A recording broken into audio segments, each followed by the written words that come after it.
Welcome to the channel. My name is Loki and I'm the god of the sea of chaos. Yeah, I said it that way. Bite me. Today we're going to talk about the Bucket Woman again. And if you do like the videos, please give me a like, comment, and subscribe, and share it with anyone that you do think that might like this channel. I think I made that into a word salad, but I am keeping it in.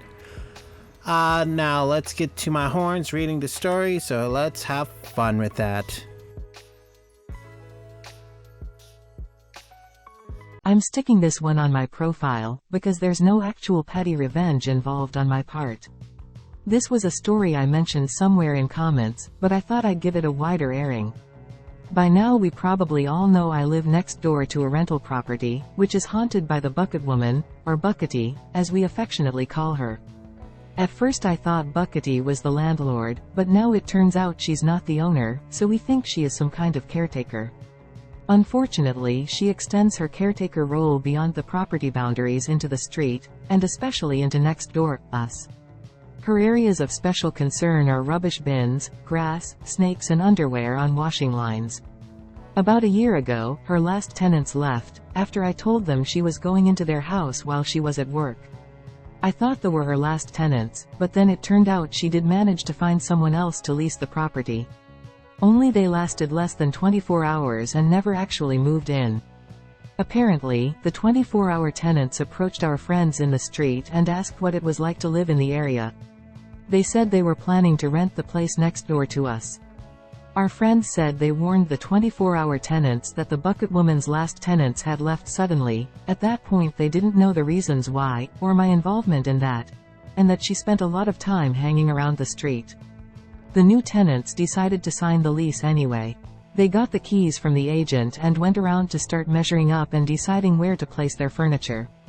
According to my sources, while they were doing that, who should walk in but the Bucket Woman. In the version I heard, Buckety tried to impose additional terms on the new tenants, including monthly landlord inspections, and inspections without notice. Nobody expects the Spanish Inquisition. She also gave them a lecture on keeping the place clean and tidy, bringing the bins in early, and demanded they keep their miniature breed dog outside. There are also versions circulating where she demanded to use the front garden as a landing strip for her broom, but I think that one might be made up. So in time-honored Aussie tradition, the new tenants apparently decided she could go and get stuffed. They marched around to the agent, handed back the keys, told the agent what had happened, and refused to move in. As far as I know, the property is no longer available for rent. Totally unrelated life advice. Keep your iPhone in a silicone case away from your teething infant. The baby and the phone are okay. The baby drool wiped off fine, but the case has experienced a gnawing it will never forget. I'm glad to hear that the baby's okay and it's teething and everything like that. Did the new tenants that lasted 24 hours had a small breeder dog? Doesn't Australia have like birds of prey? And I'm thinking that, or a lot of snakes. Yeah, that's not good for a tiny dog. That tiny dog's gonna die out there in the wilderness. I'm sorry, tiny dog, we had to sacrifice you. Don't worry, the pagan gods will take care of you. It's just insane how this woman actually put her foot into her mouth and destroyed any chances that this rental can get any tenants. I'm like, oh my god, how long will the rental owner is gonna say, yeah, you gotta go. I'm taking bets that it's their mother, but I'm not sure.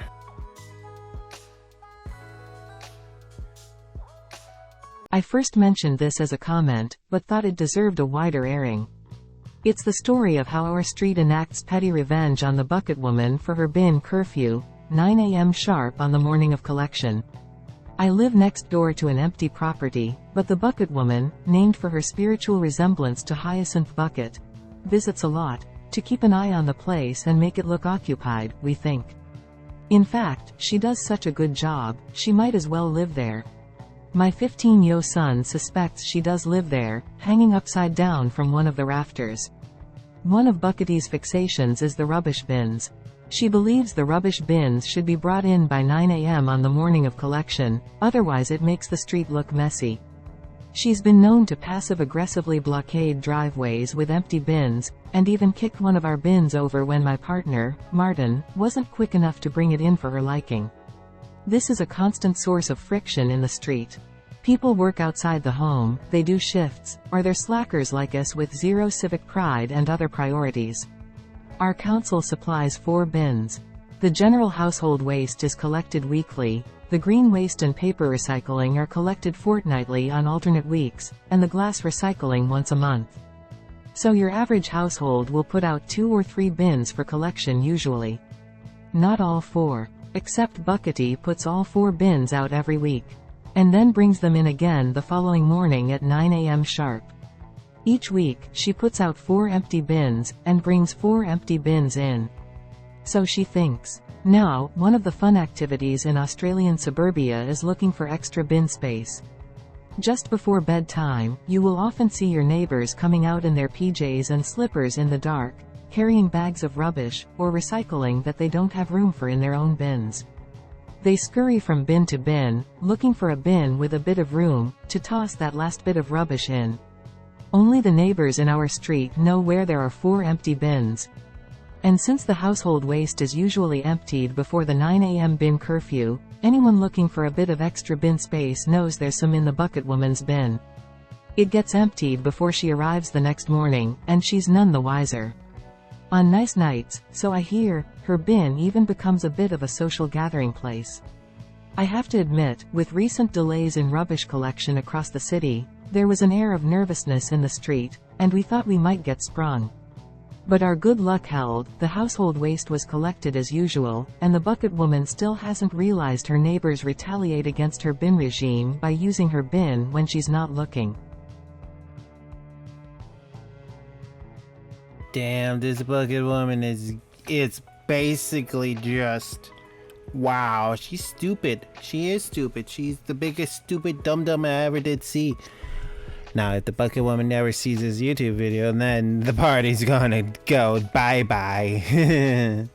But I highly doubt that. She doesn't sound like that tech literate because she didn't know where the voice came from one of the OP's later posts.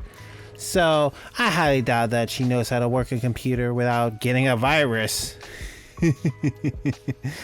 But with that, this is gonna be the last story for this video because I relatively have to make more stuff for Christmas and plan stuff for the Christmas too.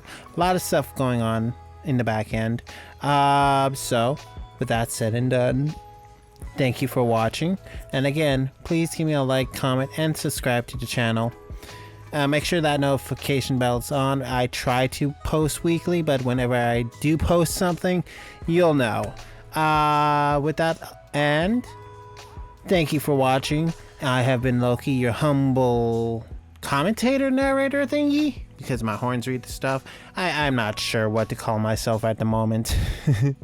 But if you do want me to change up the formula, like, I don't know, like talk about D&D or anime or stuff that I truly personally like and you want to know more about, please leave a comment saying, hey, what type of anime you want to watch, or what's your favorite anime, or what's your favorite class in D&D, and I will gladly tell you in a video. Until next time, ta-ta.